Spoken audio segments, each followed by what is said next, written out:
On allait prier dans un champ de manioc pour maudire l'église qui ne nous a pas reconnus. Miséricorde, Jésus. On a maudit l'église. Seigneur, si nous sommes tes serviteurs, ne laisse pas cette injustice. Et Oscar, on a prié, même prié. Moi, je priais par association. Dieu me l'est témoin. Je ne comprenais pas, mais je priais par association. Quelques mois après qu'on ait fini de prier, l'église a eu un plus grand local. Le pasteur a eu une portée nationale. Il est devenu, je crois, vice-président ou secrétaire du CNPC ou du FESI, quelque chose comme ça. Mais une fédération évangélique reconnue en Côte d'Ivoire. Ça veut dire pendant qu'on prie pour le maudit, Dieu l'élève. Moi, j'ai démissionné. J'ai démissionné de l'intercession. Et le Seigneur m'a rappelé ça. Si tu as été traite, au lieu que ton nom permette d'acheter des terrains pour bâtir des cathédrales, ton nom va être donné à un cimetière.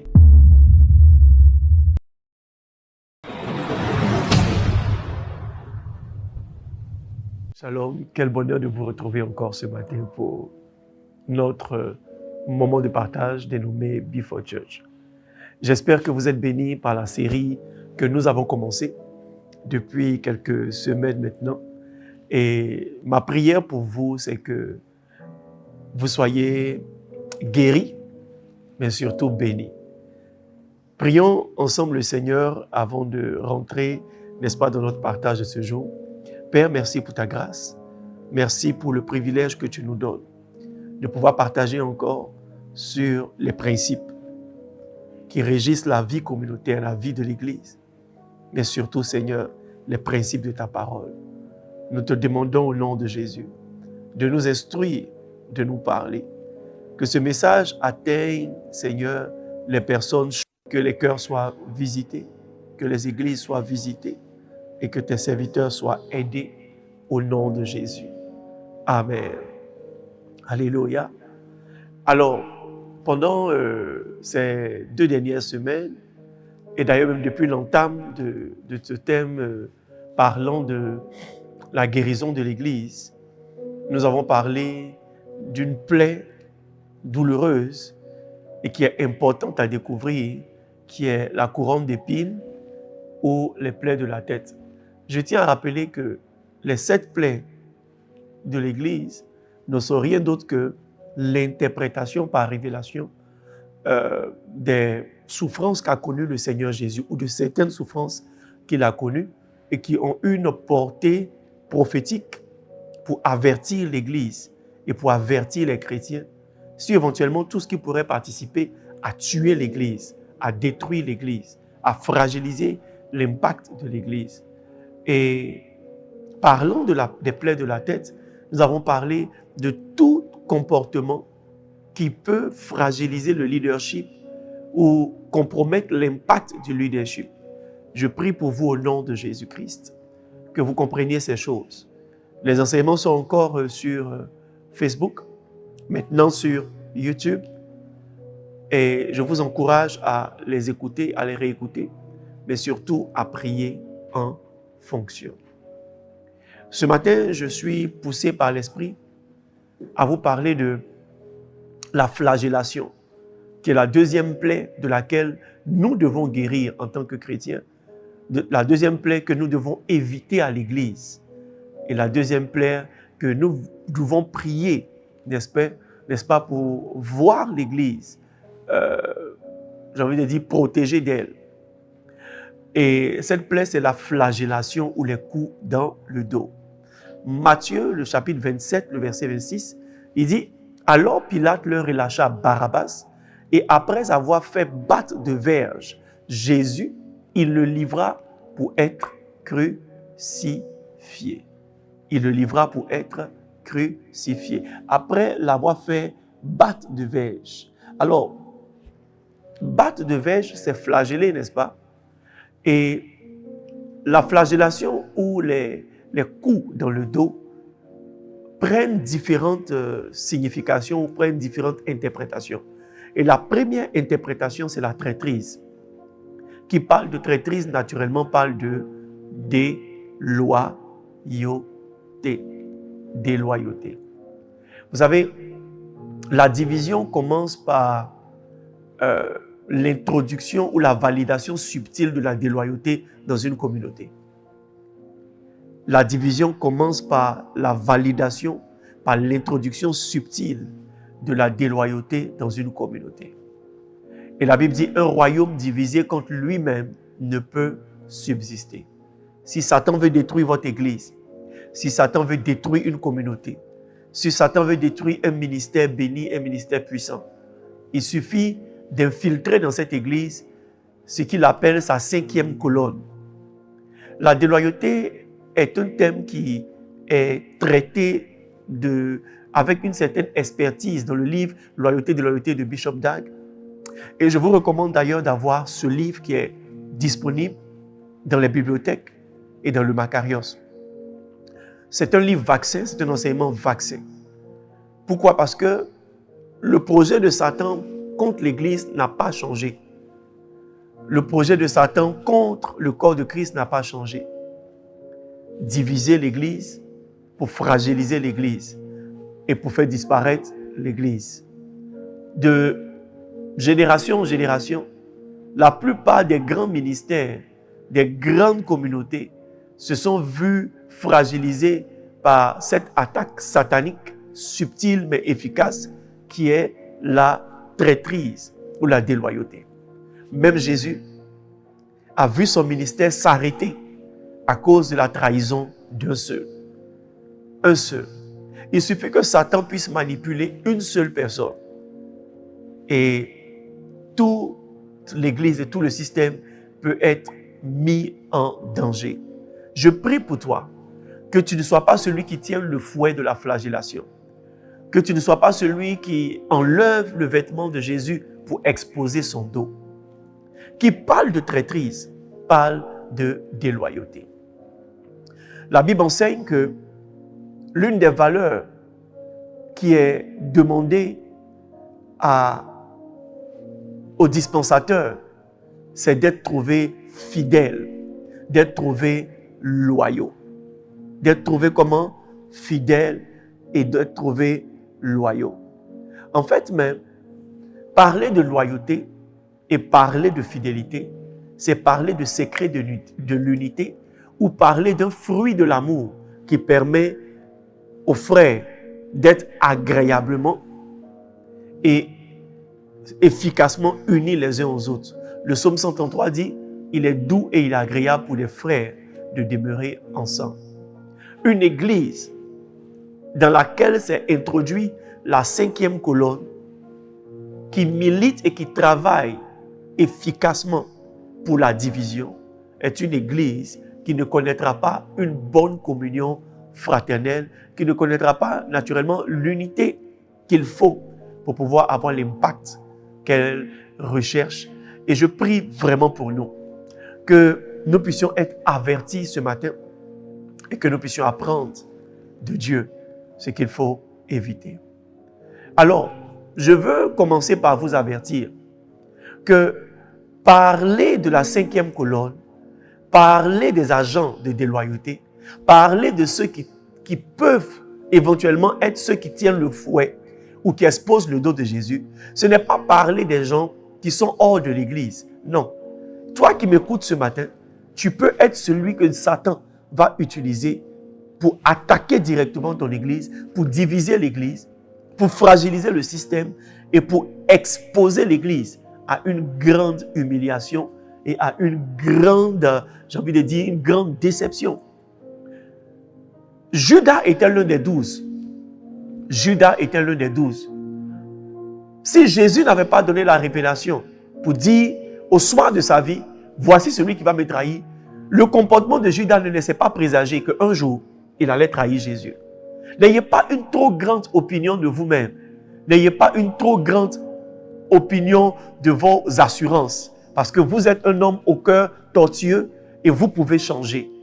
Vous pouvez changer. Être conscient que Satan peut m'enrôler m'emmène à marcher avec prudence tout en cherchant à découvrir qu'est-ce qui pourrait éventuellement me faire devenir ce que je n'ai pas prévu de devenir. Parce que pour qu'un loup commence à porter un déguisement d'agneau ou un agneau puisse prendre la nature de loup ou sa nature initiale qui était une nature d'agneau est devenue maintenant une nature qu'il est obligé de revêtir comme un déguisement. Il y a tout un processus que tout chrétien doit savoir. Pierre a dit à Jésus expressement, je ne te trahirai point. Moi, je resterai toujours avec toi. J'irai même à la croix avec toi. Jésus lui a dit, tu as trop confiance en toi. Il dit, avant que le coq ne chante, tu m'auras régné 3 fois.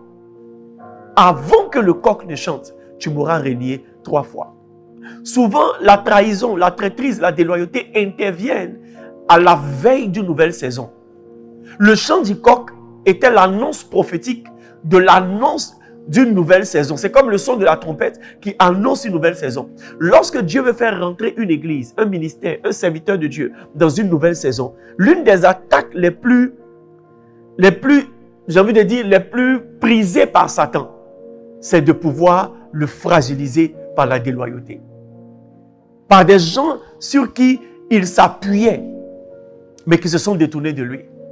Les amis, la déloyauté ou la 5e colonne est constituée généralement des personnes qui sont élevées en autorité, qui sont prises en estime dans le système. Alors, peut-être que tu as eu un certain niveau de disposition intérieure, un certain niveau de comportement qui a justifié le fait qu'on te mette en pole position ou on te rapproche dans une certaine relation d'amitié avec le leader. Mais la réalité, c'est quoi? Plus tu es élevé, plus tu es convoité. Plus tu es élevé, plus tu es convoité. Plus tu es proche, plus tu es un candidat idéal entre les mains de Satan. Satan aime les étoiles. La Bible dit il vise les étoiles et il en a fait tomber 1/3 des étoiles. Je prie pour toi, tu n'en feras pas partie au nom de Jésus. Vous savez, mon peuple est détruit parce qu'il lui manque la connaissance. Je prie vraiment que cette série vous fasse tomber les écailles des yeux pour que vous compreniez qu'est-ce qu'il faut éviter et ce que vous risquez si vous ne parvenez pas à éviter ce que vous devez éviter. Et que vous, si vous réalisiez que c'est une grâce de Dieu et une disposition particulière qui peut vous emmener, au lieu d'être une occasion de chute pour l'Église, à être une occasion pour bâtir l'Église, un fondement de l'Église, une pierre vivante dans l'Église. Alléluia. Machanta kandolo baho santa. Barandeleos antakaran katelaos apalenda. Père, je te prie, aide-nous, aide-nous, aide-nous, au nom de Jésus. Amen. Pour que quelqu'un qui était un ami hier devienne un ennemi, il y a différents stades. Alors, puisqu'on parle de traîtrise, puisqu'on parle de loyauté, déloyauté, je vais juste partager avec vous la sagesse que le Bishop Dag a partagé dans son livre « Loyauté et déloyauté », qui est un livre que vous devez avoir, je le répète, que vous devez avoir. Le premier stade de la déloyauté, de la traîtrise, de la déloyauté, c'est un esprit indépendant. Vous savez, lorsque vous appartenez à une communauté, lorsque vous appartenez à un ministère, lorsque vous appartenez à une famille spirituelle, vous devez être conforme à l'ensemble. Vous devez être conforme au modèle qui a été imprimé. Vous devez être un avec les frères. La Bible dit, au stade où nous sommes parvenus, marchons des mêmes pas. Philippiens 3, verset 16, il dit, au point où nous sommes parvenus, marchons des mêmes pas. Alors, l'attitude, l'état d'esprit et le comportement qui est sied à une communauté, c'est le comportement de conformité, c'est le comportement d'unité, c'est le comportement de ressemblance. Lorsque quelqu'un a un esprit indépendant, il veut être spécial dans un ensemble. Il y a quelque temps de cela, j'ai vu une image sur les réseaux sociaux où il y avait beaucoup de moutons blancs et il y avait un seul mouton noir dedans. Et celui qui avait publié ça dit, tu n'es pas obligé d'être comme les autres. Tu peux être spécial. Dans la logique du monde, ça passe. La Bible dit chercher le royaume et sa justice. Donc dans la justice du royaume, ça ne passe pas. Dans la justice du royaume, être différent de l'ensemble, c'est avoir un esprit indépendant. Lorsque vous êtes dans une communauté, lorsque vous êtes dans un ministère, Ce n'est pas en votre avantage de chercher à être spécial, de chercher à être le plus vu, de chercher à être le plus intelligent, de chercher à être le plus charismatique. Je ne suis pas en train de dire de baisser vos valeurs ou d'éteindre votre lumière. Je suis en train de vous dire que si votre caractère, votre comportement et vos manières vont à l'encontre de ce qui est prôné par la communauté, vous avez un esprit indépendant. Quand bien même dans un environnement, notre environnement, vous êtes une star dans l'église, vous êtes un monstre. Aucune femme claire ne va accepter que Dieu lui donne un nez noir. Aucune femme noire ne va accepter que Dieu lui donne des oreilles claires. Si tu m'as fait noir, pourquoi tout mon corps n'est pas noir? La réalité, c'est quoi? Tout ce qui est différent de l'ensemble est une anomalie. Pourquoi est-ce que dans une communauté, toi, tu ne viendras pas à l'heure où tout le monde arrive? Pourquoi est-ce que lorsqu'on décidera dans le département d'avoir un dress code, toi, tu ne porteras pas le même dress code? Et tu choisiras ce qui te met à l'aise. La Bible dit afin que personne ne fasse ce qu'il a envie de faire. Dans l'église de Dieu, on ne fait pas ce qu'on a envie de faire. La Bible dit ne vous conformez pas au siècle présent, mais soyez transformés par le renouvellement de l'intelligence. Donc lorsque tu es renouvelé de l'intelligence, tu n'es pas conforme à tes idéaux du passé, à ton comportement du passé. Lorsque tu es renouvelé, dont ton intelligence est transformée, tu commences à ressembler à Christ en ressemblant à ceux qui ressemblent à Christ. Ce n'est pas normal que tu appartiennes à un département et tu trouves scandaleux que 10 personnes valident un dress code, une heure de répétition, un jour de répétition, un style de musique. L'église ne va pas dans le sens d'un subalterne. L'église va dans le sens du leader. C'est pourquoi le leader, c'est la tête. Et là où les yeux regardent, c'est là-bas que le corps s'en va. Donc si tu es venu dans une église et que le leader a dit on fait la chose de telle manière, à la rigueur, l'humilité demanderait à ce que tu fasses la chose en comptant sur la grâce de Dieu.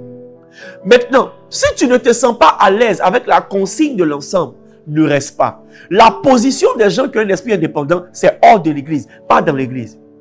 Mais ce qui est étrange, c'est que les personnes ayant un esprit indépendant ne sentent pas en elles le besoin de partir. Mais elles enveniment l'atmosphère de par leur esprit de contradiction, de par leur différence exagérée. Quand tout le monde a une opinion, ils ont une autre opinion. Quand tout le monde prend une direction, ils ont une autre direction.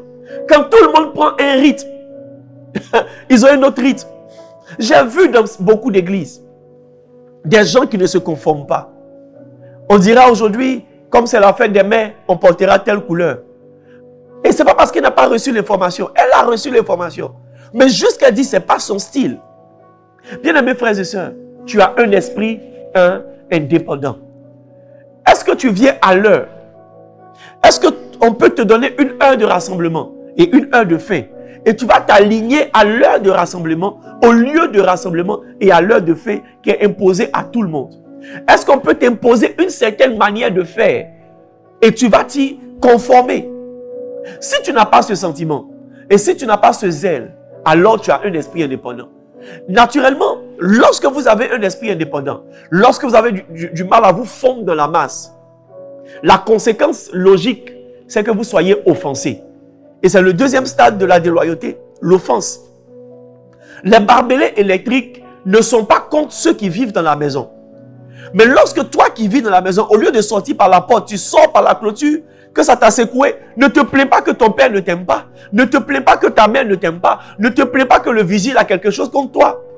En réalité, toute la sécurité qui est mise dans une maison est pour protéger ceux qui sont dans la maison contre ceux qui ne sont pas de la maison.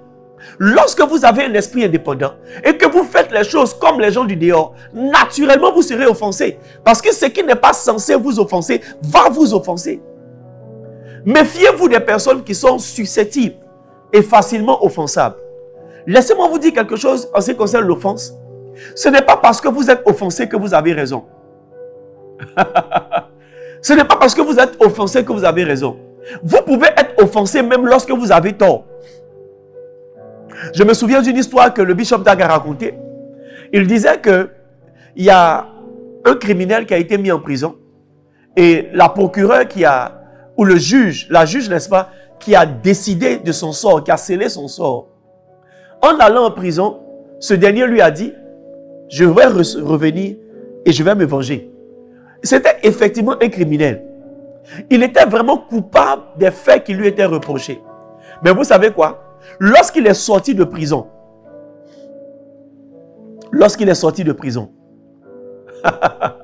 il est allé agresser et il allait couper un sein de la juge qui a donné le verdict contre lui.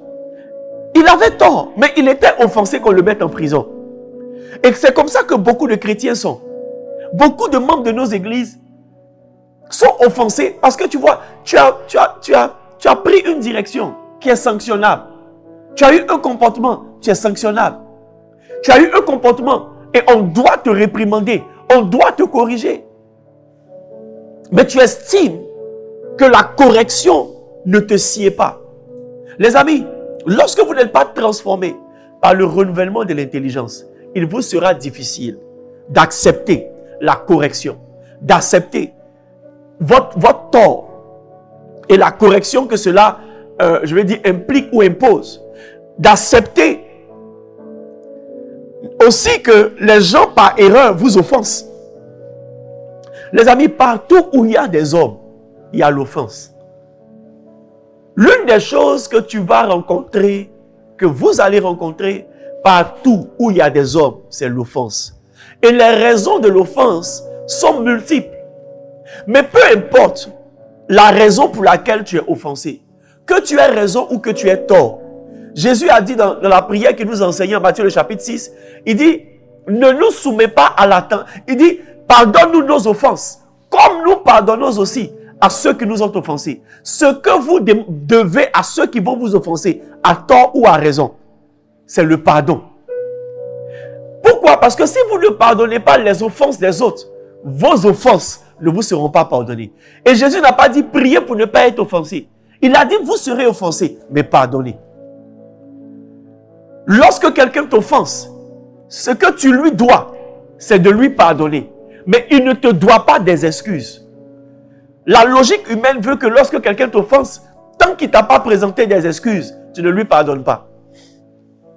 Mais la logique du royaume veut que lorsque quelqu'un t'offense, automatiquement, tu dois activer le processus « je te pardonne ». Ceux qui ont flagellé le Seigneur Jésus, ceux qui l'ont crucifié, ceux qui ont craché sur son visage, ils ne lui ont pas demandé pardon. Ils n'ont pas demandé pardon à Jésus. Mais automatiquement, Jésus dit « Père, pardonne-leur, car ils ne savent pas ce qu'il faut. » Laissez-moi vous dire une chose. L'offense est capable de vous dénaturer et de faire de vous des monstres. Regardez la femme de Hérode, ou la fausse femme de Hérode, appelée Hérodias, la femme de son frère. C'est tellement qu'elle était une belle femme. C'est tellement qu'elle était une femme avec des qualités, des vertus et des valeurs. Mais il a suffi que Jean-Baptiste se mêle de son mariage, qu'elle se transforme en monstre à cause de l'offense. Et lorsqu'elle a eu l'opportunité d'en découdre avec Jean-Baptiste, elle a demandé à ce que la tête de Jean-Baptiste lui soit servie comme repas. Je ne sais pas si c'était un dîner, un déjeuner ou bien un petit déjeuner. Mais elle a exigé que la tête de Jean-Baptiste lui soit servie dans un plateau. Comment une femme qui a elle aussi un enfant peut décider qu'un homme qui est l'enfant d'une femme soit décapité juste parce qu'il s'est intéressé à ton mariage? Lorsque vous êtes offensé, souvent votre réaction dépasse largement le gap entre votre réaction à l'offense. Et l'offense qui vous a été faite est très élevée. Encore si on avait coupé la bouche de Jean-Baptiste, ça aurait été bon. Mais on lui a coupé la tête. Tu peux devenir un monstre à cause de l'offense. L'offense peut devenir votre esprit conducteur. Lorsque quelqu'un est offensé, même si c'est l'homme le plus spirituel, ce n'est plus le Saint-Esprit qui le conduit. Il est conduit par l'offense. Vous devez prier Dieu, dans la mesure du possible, qu'il vous donne un cœur miséricordieux, un cœur qui pardonne, et dans la mesure du possible, qu'il vous garde de l'offense. Mais ce n'est pas évident. Votre mari, dont vous êtes amoureux, votre femme, dont vous êtes amoureuse, vos enfants que vous aimez tant, votre patrons que vous aimez tant, vos collègues que vous aimez tant, même l'église, votre père spirituel que vous aimez tant, va vous offenser, consciemment ou inconsciemment. Souvent, les gens sont offensés par des positionnements dans l'église. Parce qu'ils estiment qu'eux, ils méritent mieux que telle personne. Et tu vois quelqu'un qui rentre dans un mood particulier, juste parce qu'il se voyait pasteur assistant ou pasteur principal, pasteur temps, ou bien responsable de ceci. Et on a mis quelqu'un d'autre. Il est offensé parce qu'il y trouve une injustice. Les amis, quand ça concerne le royaume de Dieu, ce n'est pas ce que tu penses qui est juste. C'est ce que Dieu impose qui est juste. L'humilité vous gardera de l'offense. La sagesse vous emmènera à gérer l'offense. Lorsque quelqu'un est offensé à tort ou à raison, ce que vous allez constater naturellement, c'est que la personne rentre dans le stade de la passivité. Quelqu'un qui était très expressif pendant le culte, quelqu'un qui était très joyeux pendant les cultes, quelqu'un qui était très réactif pendant les réunions, il rentre dans un mood de silence. Bien aimé, c'est la résultante de l'offense, la passivité. Quelqu'un qui disait Amen lorsqu'on prêche, maintenant ne répond même plus Amen. Quelqu'un qui se levait pendant que son pasteur prêchait, maintenant il ne veut même plus se lever parce qu'il est offensé. Quelqu'un qui venait à l'église à l'heure, maintenant il vient en retard. Quelqu'un qui disait au revoir à tout le monde avant de quitter l'église, maintenant il disparaît comme un ninja de l'église. Quelqu'un qui réagissait dans les groupes et à toutes les réunions et à tous les messages qui étaient envoyés par le responsable. Il ne réagit plus. Il fait vu et ignorer. Et il est rentré dans un stade de la déloyauté, dans un stade de la traîtrise qu'on appelle la passivité. Beaucoup de nos frères, beaucoup de nos ouvriers, beaucoup de nos serviteurs, beaucoup même des membres de nos départements, que vous voyez calmes depuis quelque temps, ne vous y trompez pas. Souvent, quand vous leur demanderez, ils diront, j'ai un problème à la maison. Ils n'ont pas de problème à la maison. Il y a quelque chose qui s'est passé qu'ils n'ont pas encore digéré. Et ils ont pris des résolutions secrètes dans leur cœur. Je ne dis plus rien par rapport à quoi que ce soit dans cette église. Si ils ont fait quelque chose que vous n'avez pas félicité, ils ne feront plus la chose pour laquelle ils n'ont pas été félicités. Passivité. S'ils ont prêché un message qu'ils n'ont pas été acclamés, ils ne prêcheront plus. S'ils ont conduit la louange et que personne n'a dansé, ils sont offensés. Ils décident de ne plus conduire de louange. Ce n'est pas ton cas au nom de Jésus. Ce n'est pas ton cas au nom de Jésus-Christ de Nazareth. Lorsque quelqu'un rentre dans la passivité, il va forcément rentrer au stade critique. Pourquoi? Parce que quelqu'un qui est calme attire les regards. Vous savez, souvent lorsque quelqu'un est offensé et rentre dans le mood de la passivité, les gens qui l'ont connu avant vont trouver qu'il a changé. Les gens qui l'ont connu avant vont trouver que ses réactions ne sont plus normales. Et naturellement, ceux qui ont un accès direct à lui ou à elle vont aller lui demander, mais il y a quoi? Qu'est-ce qui se passe? Tu as quoi? Et voici la légendaire réponse. Ce n'est pas tout qu'on peut expliquer. Ce n'est pas tout qu'on peut expliquer. Et puis bon, comme vous insistez, je vous dis. Et puis maintenant, après avoir donné son explication erronée, parce que, ayant été donné de son point de vue immature, le fan club va commencer à réagir d'une certaine manière. En bon? Hein? Donc c'est Respo qui a fait ça. C'est papa qui a dit ça. Comment il a osé? Comment peut-il faire ça? Comment peut-il dire ça? Passivité. Passivité. Critique. Et ça rentre maintenant dans un mood de critique. On commence à dire des choses. Et chacun va commencer à se souvenir d'une expérience similaire. et ça devient la critique. Et vous savez, la critique, lorsqu'elle commence, elle ne finit pas. Parce qu'elle est accompagnée d'une certaine adrénaline. Et ça crée une passion. Et des gens qui n'avaient pas de sujet de discussion avant, ont maintenant un sujet de discussion favori. Les erreurs du responsable. Ils peuvent même tourner un film avec un scénario bien élaboré. les défauts de respo.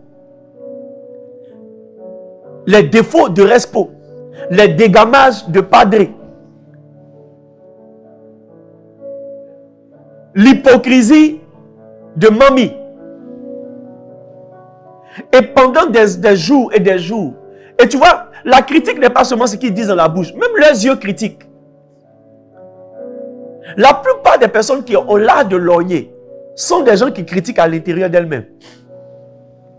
Et tu vas voir que le regard de ces personnes va changer. Et souvent même en pleine assemblée, en plein culte, vous allez voir qu'ils vont s'échanger des regards. Souvent lorsque vous voyez le téléphone dans les mains de certaines personnes pendant le culte, les personnes ne sont pas en train d'enregistrer le message, c'est faux. Ils sont en train de communiquer. Pour dire, tu vois, il a dit ça encore. Il a utilisé tel exemple. Il a fait ceci, il a fait cela. Les amis, souvent lorsque les personnes critiquent, leurs critiques vont jusqu'à s'associer avec les gens qui ne sont pas sont plus de l'église. Ou même qui n'ont jamais été de l'église, mais qui ont des appréhensions sur l'église. Un jour, j'étais en train de prêcher chez moi à l'église. Et après ma prédication, l'un des membres de mon église qui a quitté l'église m'envoie un message. Et dans un état de déception, maladroite bien sûr, il me dit que tu as prêché sur moi aujourd'hui. Qu'il y a un membre de l'église qui m'a envoyé la capture, qui m'a dit, suis le message à partir de 1h02. Ça veut dire que, pasteur, vous pensez que les gens de votre église, à qui ils prennent le téléphone, c'est pour noter vos messages. C'est faux. Ils sont en train de vous critiquer. Ils vous critiquent à l'intérieur. Et souvent, ils échangent des regards à l'intérieur. Et souvent, ils ont des personnes hors de l'église avec lesquelles ils parlent. Les amis, excusez-moi, vous allez me trouver dramatique. Mais je me méfie des personnes qui sont très amies avec les personnes qui ont mal quitté les ministères. Lorsque quelqu'un a mal quitté une église et quelqu'un prétend que leur relation n'a pas commencé dans l'église, et ça ne va pas changer parce que la personne a mal quitté l'église et que c'est ce qui justifie leur rapport. Laissez-moi vous dire une chose et laissez-moi poser une question à ces personnes. Quand vous voyez, jurez-moi sur votre propre tête que vous ne parlez pas de l'église, que vous ne parlez pas du pasteur, que vous ne partagez pas ce qui vous a fait mal dans l'église. Les amis, vous êtes en train d'être enrôlés par Satan. Je n'ai aucune confiance en l'amitié des personnes qui ont mal quitté l'église et avec des personnes qui sont encore dans l'église.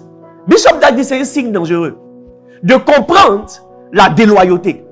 Ça veut dire que tu ne feras pas ce que la personne a fait, mais tu comprends pourquoi la personne l'a fait. Il dit c'est un signe dangereux. Et c'est la prophétie que bientôt tu vas faire la même chose. Parce que naturellement, tout ce que tu expliques, tout ce que tu comprends, tu finis par pratiquer. La critique. Et les gens maintenant commencent à rentrer dans la politique. La politique, c'est comme maintenant ils ont des réunions privées. Et la maison de quelqu'un devient un lieu de rassemblement des personnes frustrées de l'église. Association des frustrés du GGC, association des membres frustrés du groupe musical, association des frustrés de telle ou telle église. Les amis, il y a certains membres de vos églises qui font des réunions chez eux. Reste pas de groupe musical. Il y a certains membres de ton département qui font des réunions quelque part où tu ne soupçonnes pas. Et l'objet de leur réunion, c'est de critiquer ton leadership, critiquer tes décisions. Ils n'auront jamais le courage de venir te dire ce qui te reproche. Mais ils sont en train de mettre une politique en marche pour que quelqu'un d'autre soit plébiscité. Quelqu'un d'autre soit plébiscité. Généralement, quand il y a la politique, il y a le chef de parti.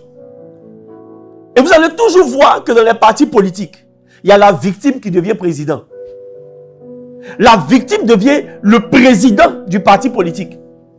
Et il y a tout un nombre de personnes autour d'elle. On te comprend, on te supporte.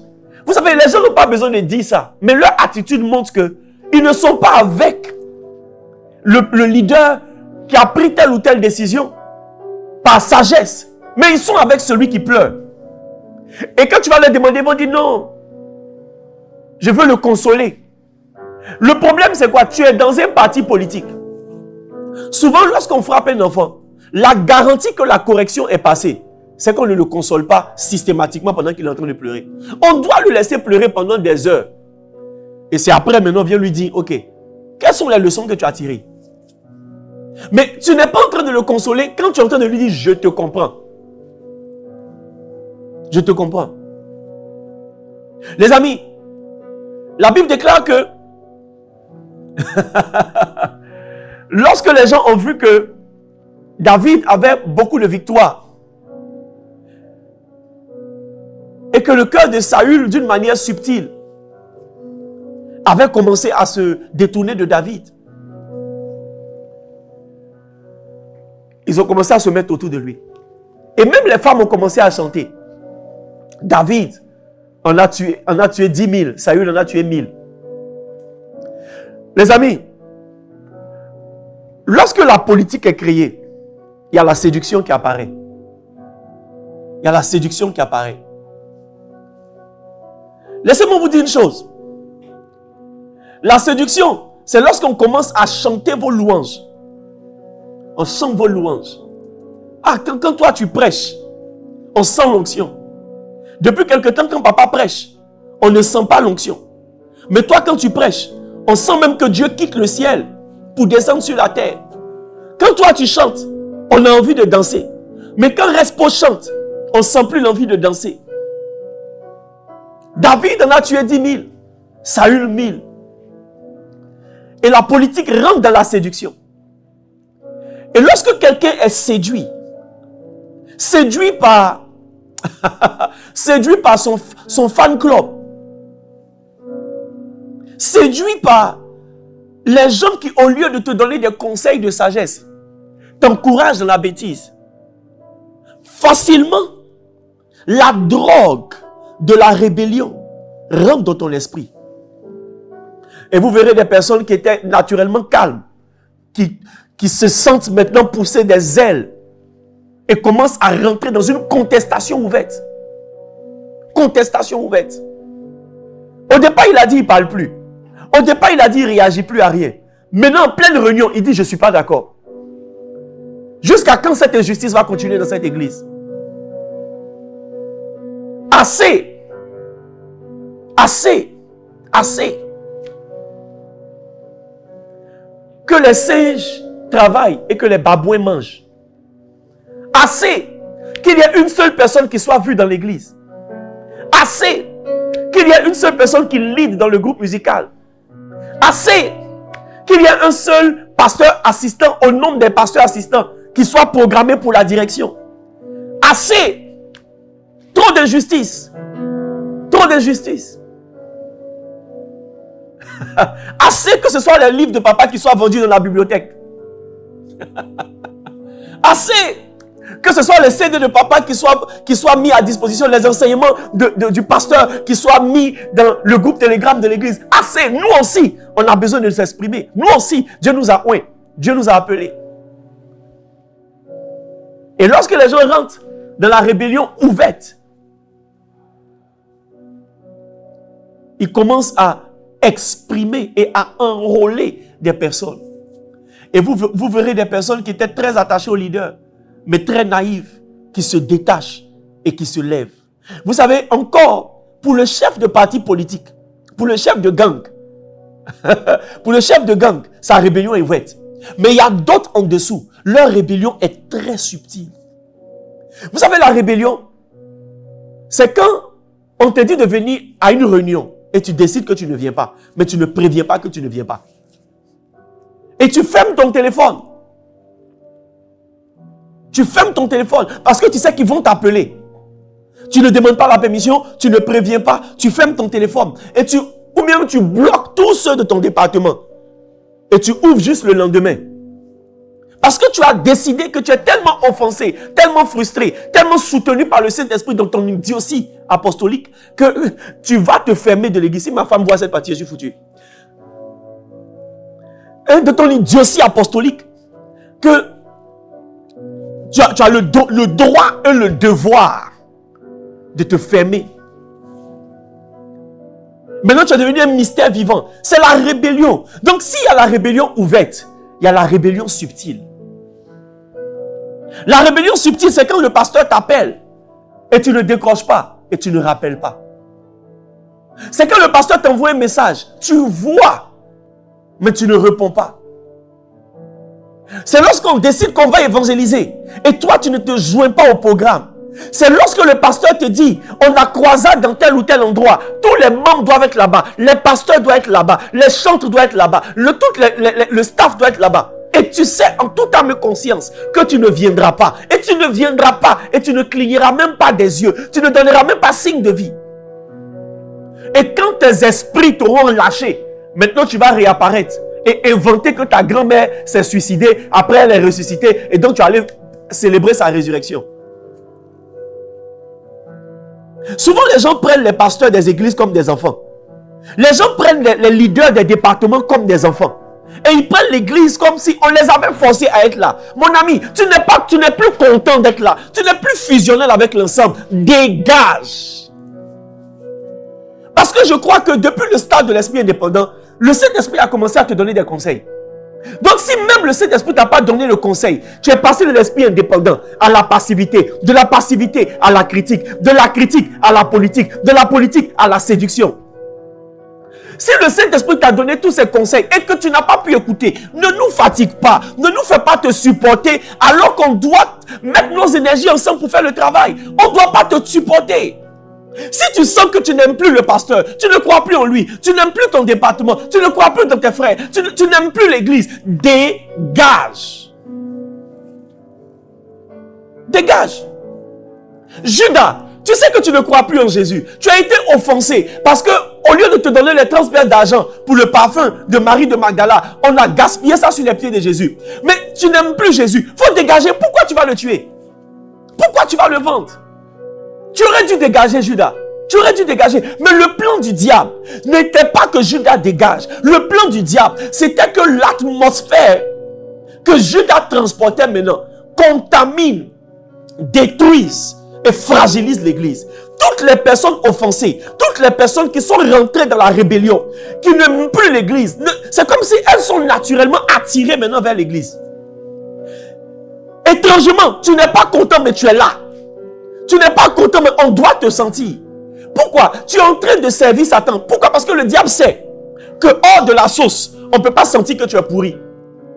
Hors de la sauce, on ne peut pas sentir les dégâts que tu peux causer. Et tu viens pour te faire sentir. Si tu sais qu'en venant au culte, tu ne vas pas sourire, tu ne vas pas partager la joie des autres, tu ne vas pas dire amen au message du pasteur, pourquoi tu viens à l'église et tu t'assois devant? Si ce n'est pas pour faire sentir ta mine, et tu sais que chaque 3 minutes, tu vas sortir de la salle pendant qu'il est en train de prêcher, pour lui faire sentir que tu es fâché. C'est une attaque. Et c'est un coup dans le dos. Tu es en train de prendre le fouet pour flageller le pasteur, flageller le système. Parce que quand c'est quelqu'un qui est élevé en autorité, tout ce qu'il fait est un modèle, est un message. C'est la raison pour laquelle j'aime Ecclésiaste 8, verset 11. Il dit quand la sentence, quand une mauvaise action n'est pas promptement exécutée, le cœur du Fils de l'homme se remplit en lui de désir de faire le mal. Bien-aimés frères et sœurs, la correction fait partie du leadership. La correction fait partie du leadership. Chasser les gens fait partie du leadership. La Bible dit chasser le moqueur et les querelles vont s'arrêter. Lorsque le diable a été précipité du ciel, où il a travaillé pendant des milliers d'années, Dieu l'a aimé. Pendant des années, des milliers d'années, Dieu l'a honoré. Mais Dieu n'a pas hésité à le chasser. Pourquoi? Parce que sa seule présence compromettait l'ensemble. Compromettait l'ensemble. Lorsque vous priez pour la croissance, Dieu va faire partie des personnes. Lorsque vous priez pour le développement, l'épanouissement de vos départements, Dieu va allumer un feu. Et vous allez voir qu'au milieu des buissons, des membres de vos églises, il y a des vipères qui sont dedans. Allez demander à l'apôtre Paul. La Bible dit la vipère s'est enroulée sous son bras. Lorsque le feu est en train de venir dans une église pour révéler les déloyaux, au lieu de partir, il s'enroule sur le bras du leader. Mais la Bible enseigne qu'il faut un leader averti pour secouer la vipère dans le feu. Je prie pour toi au nom de Jésus. Que tu ne deviennes pas la vipère cachée dans le buisson. Je prie pour chaque leader. Obtenez la force. Obtenez l'autorité pour prendre des décisions difficiles. Pour confronter les déloyaux. Ne laissez pas les gens changer sous vos yeux sans intervenir. Sans les interpeller. Satan est en train de former sa 5e colonne dans nos églises. Et on le regarde. Pendant que vous combattez la sorcellerie, il y a plus dangereux que les sorciers dans vos églises. Lorsqu'il y a quelqu'un de traître dans l'église, les sorciers peuvent prendre des vacances. Lorsque la déloyauté s'installe s'installe dans l'église, lorsque la rébellion s'installe dans l'église, Satan peut prendre des vacances. C'est difficile et ça prend du temps de pouvoir bâtir une église générée par la loyauté, gouvernée par la loyauté. Mais je vous dis la vérité, ça prendra le temps qu'il faut, mais vos fondements seront solides. Vos fondements seront solides.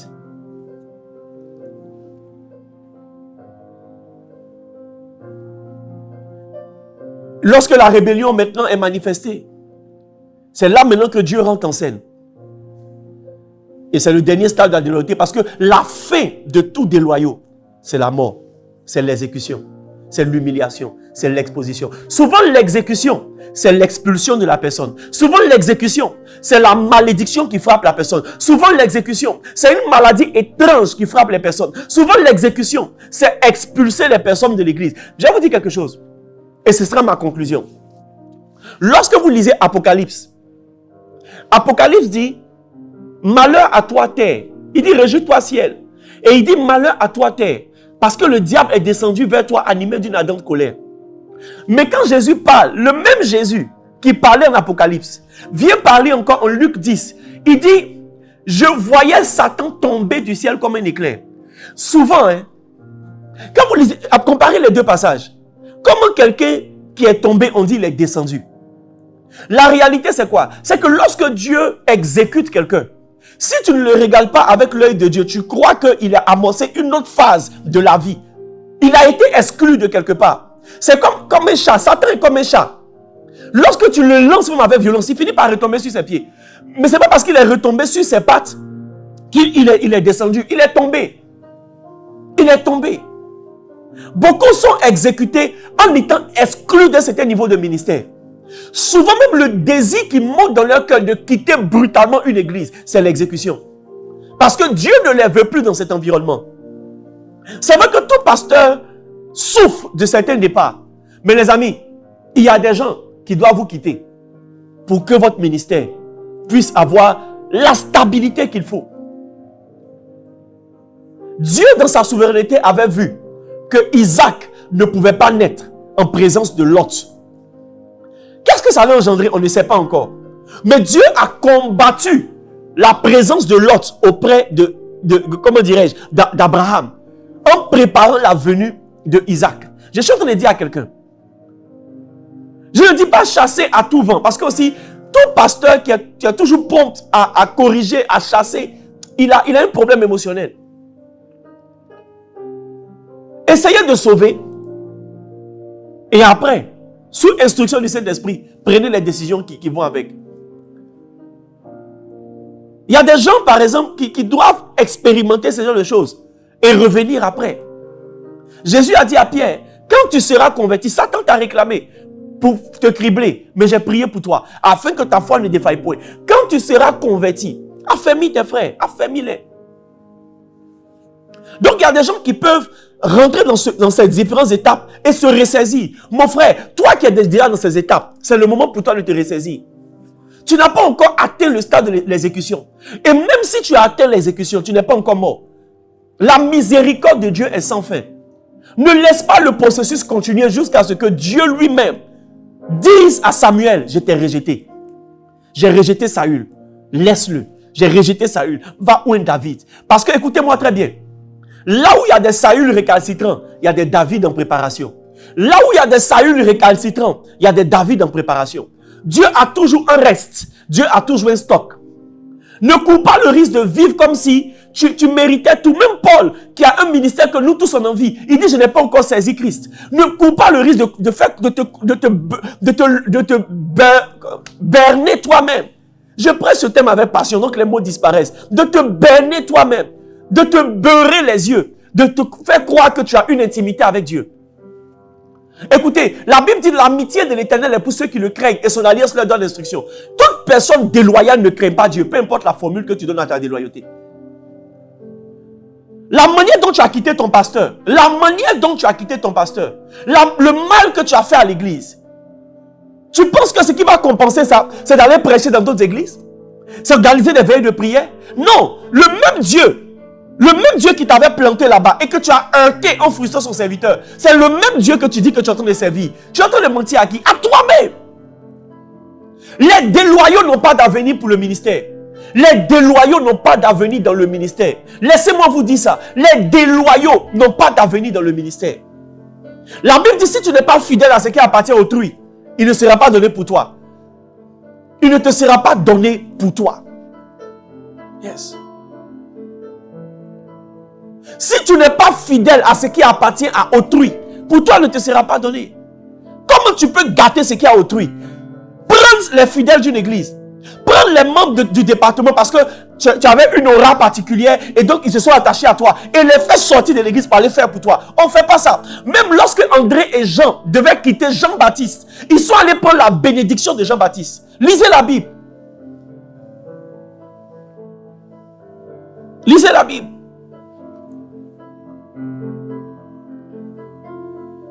Et souvent, ce n'est pas parce que le pasteur te dit va qu'il a béni ton départ.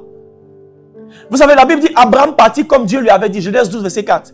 Il y a une manière de quitter. Il y a une manière de partir. Je ne suis pas en train de dire qu'on ne quitte pas. Mais il y a une manière de partir. Si Dieu t'a emmené pendant une période sous l'autorité d'un homme de Dieu et que pendant ce temps, tu as été utile, arrange-toi pour partir. Même dans les entreprises, il y a préavis. Le but du préavis, c'est de préparer son départ. Lorsque Dieu a dit au roi Ézéchias, tu vas mourir, il dit arrange ta maison. Donc, mourir, ça peut vouloir dire ton temps dans cette église est fini. Maintenant, va dans telle église. Mais si ça vient de Dieu, Dieu va te donner le temps d'arranger ta maison. Quand tu partiras, on va te pleurer. On ne va pas acclamer ton départ. On va te pleurer, pourquoi? Parce qu'on va sentir que tu es bien parti et on a encore besoin de toi. Faites très attention. Il y a beaucoup d'hommes de Dieu qui encouragent les enfants de d'autres hommes de Dieu dans la bêtise. Dans la bêtise. Parce qu'eux-mêmes, ils ne sont pas loyaux. Écoutez, certains ministères n'ont pas la taille qu'ils doivent avoir. Pourquoi? Parce que les leaders de ces ministères sont mal rentrés dans cette phase de leur ministère. Il y a une réclamation sur eux qui est en train de combattre une certaine prospérité. Oui, peut-être que tu as 1000 personnes assises, tu as 500 personnes assises, mais je te dis la vérité, si tu étais mieux parti, tu allais plus loin. Jacob, je t'ai béni, je t'ai soutenu. Jacob, je t'ai soutenu.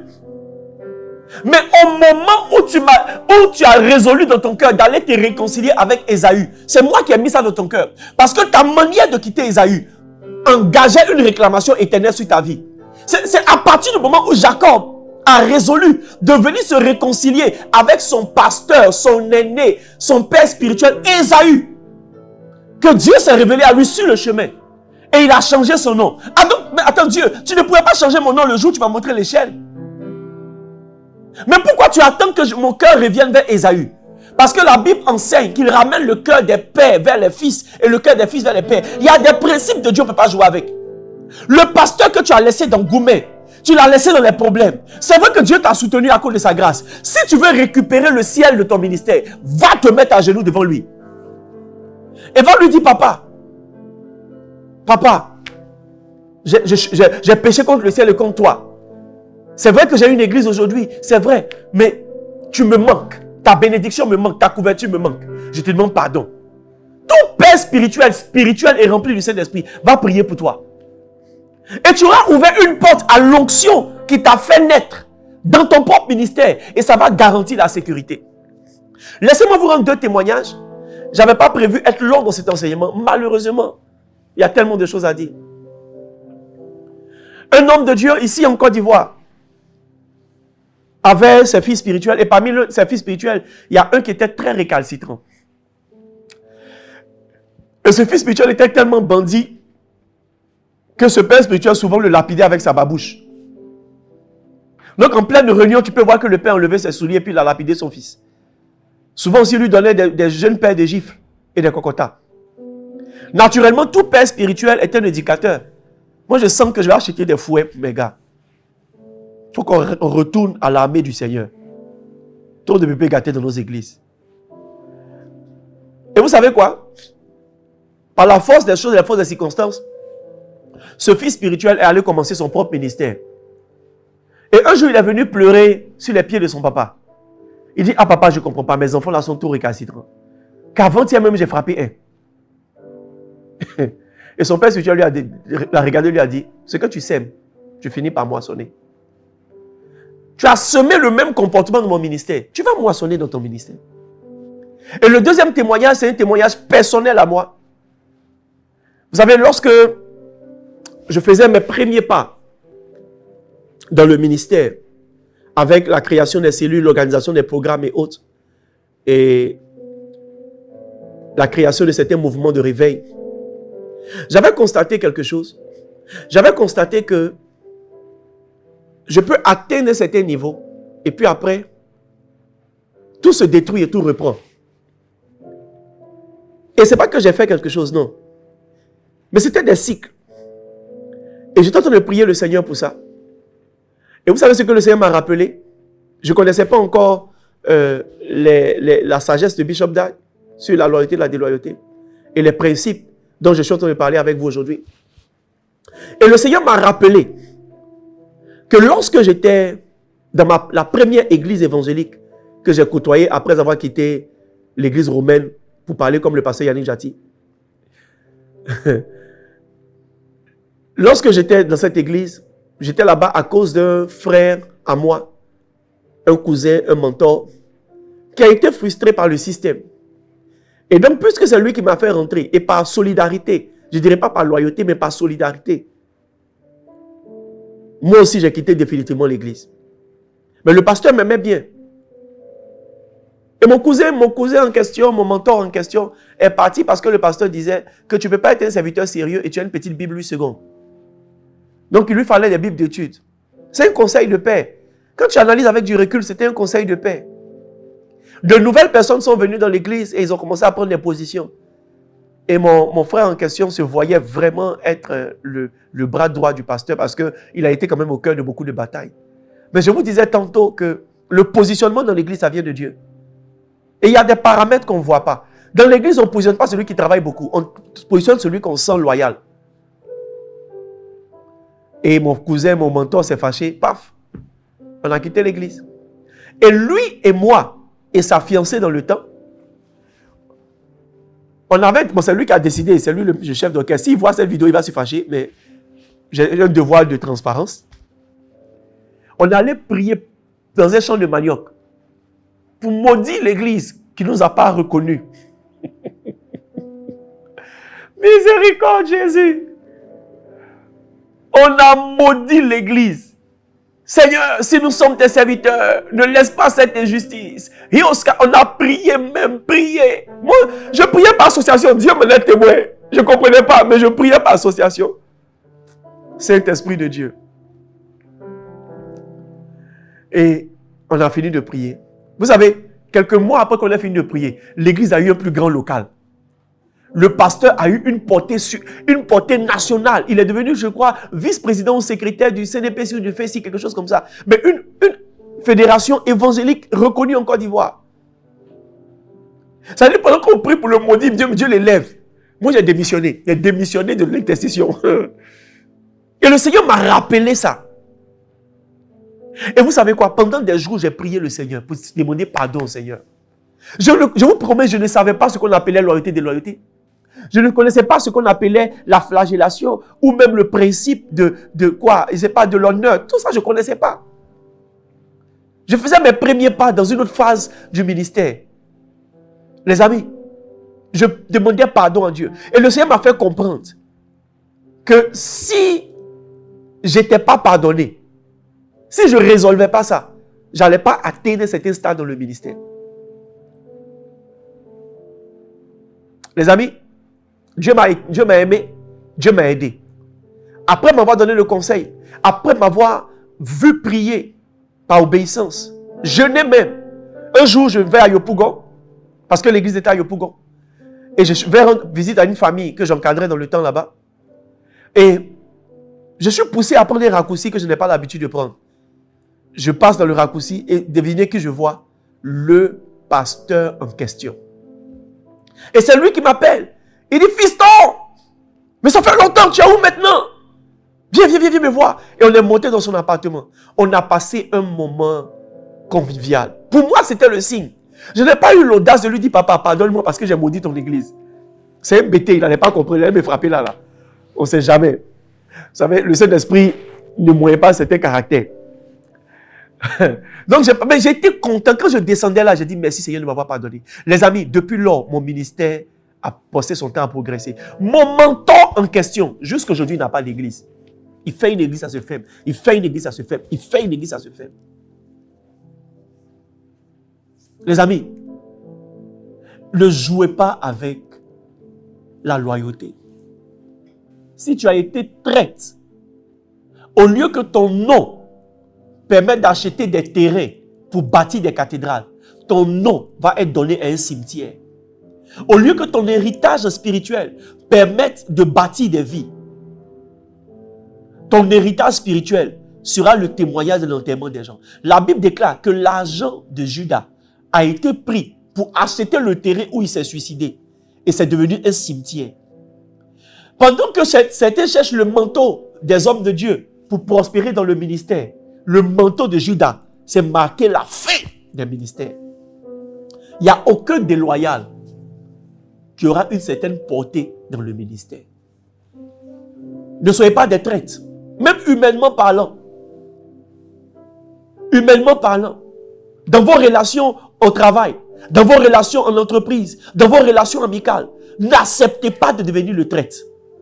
Que la paix de Dieu, qui surpasse toute intelligence, garde vos cœurs et vos pensées en Christ.